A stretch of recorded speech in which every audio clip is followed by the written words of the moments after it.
I'm from San Diego. I drove all the way out here to attend Code Camp. I really like the Phoenix Code Camp. It's it's different, a little bit different than the ones we have in Southern California. First one I just got done is called Geeks Anonymous. As I usually tell people, it's my AA for geeks, where it's purely just a discussion where we talk about what geeks like. Hi, I'm Russ, and I'm a geek. What we like, what we don't like, and how can we make things better. I think just keeping up with technology is a big challenge itself. It is, and that's one thing I said today. I had a professor once call it techno stress, and I always remember that because I definitely have a 110% case of that. Because every time, especially when a new version of .NET comes out, I get very stressed and going, oh my gosh, so now I have to learn the Windows RT, And but that's what makes programming interesting. Yeah. You can never learn everything. Yeah. It's impossible. You're right. Every day is a learning experience, and that's why one of the reasons I love being a software engineer.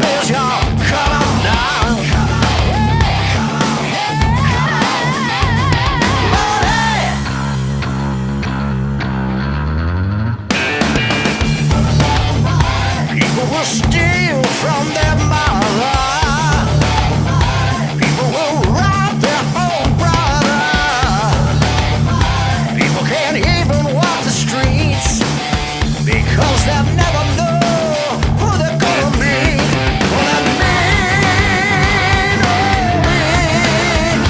Mean, green, almighty dollar. Yeah.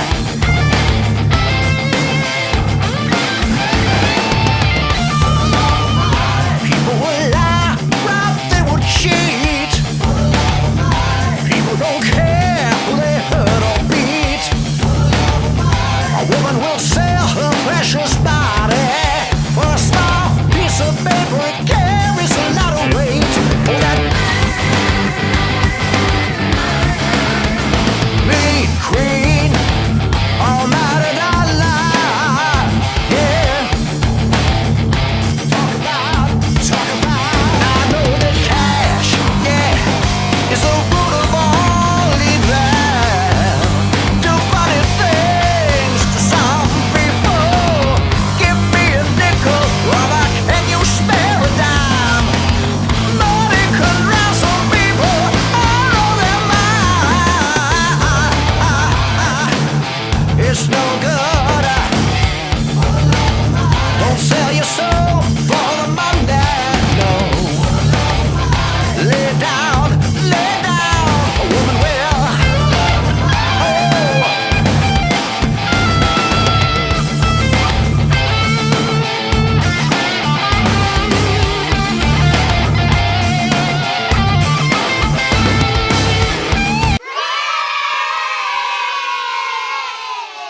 So the next one is my How to Survive the Technical Interview.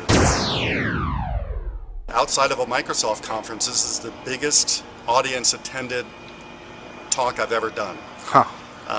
Up in Silicon Valley, I get 300 plus people. Amazing. The first time I did it in Silicon Valley, it was literally people were packed in the hallways and sitting on the floor to see it. It helps, especially the engineers who don't interview all the time, which hopefully you're not, brush up on what they need to do to interview. It's kind of a science. You just can't go in there not prepared, and that's what I really focus on in the talk, is being prepared for the interview. That's it. Recently, in the last couple of weeks, I had a coworker an ex-coworker tell me that he went for a technical interview and he totally blew it. And I emailed him back and I said, well, did you watch my video on YouTube? And he goes, no. And I go, well, do that. Number step one. And a week later, I got an email from him saying, Dave, I did what you say in your talk, and I totally aced it. He's getting a offer just because he did the steps in my talk. The last talk I'm going to be doing is the talk I've been doing every code camp for 7 years, and that's my .NET Coding Standards talk, which is based off my latest book called Dave McCarter's .NET Coding Standards. One of the first questions I ask when I do the talk is how many people here practice coding standards? And every talk I go to, there's only 2 or 3 people that raise their hand. Isn't that something? And, wow. And then after that, this year, I've said, can you guys please start doing coding standards so I don't have to do this talk anymore?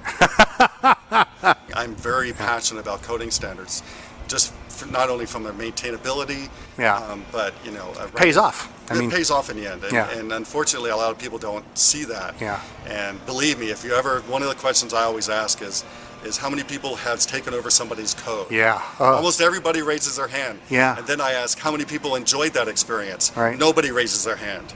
Yeah. And that's why you need coding standards.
sorry, the number you have dialed is not in service at this time. We're sorry, the number you have dialed is not in service at this time.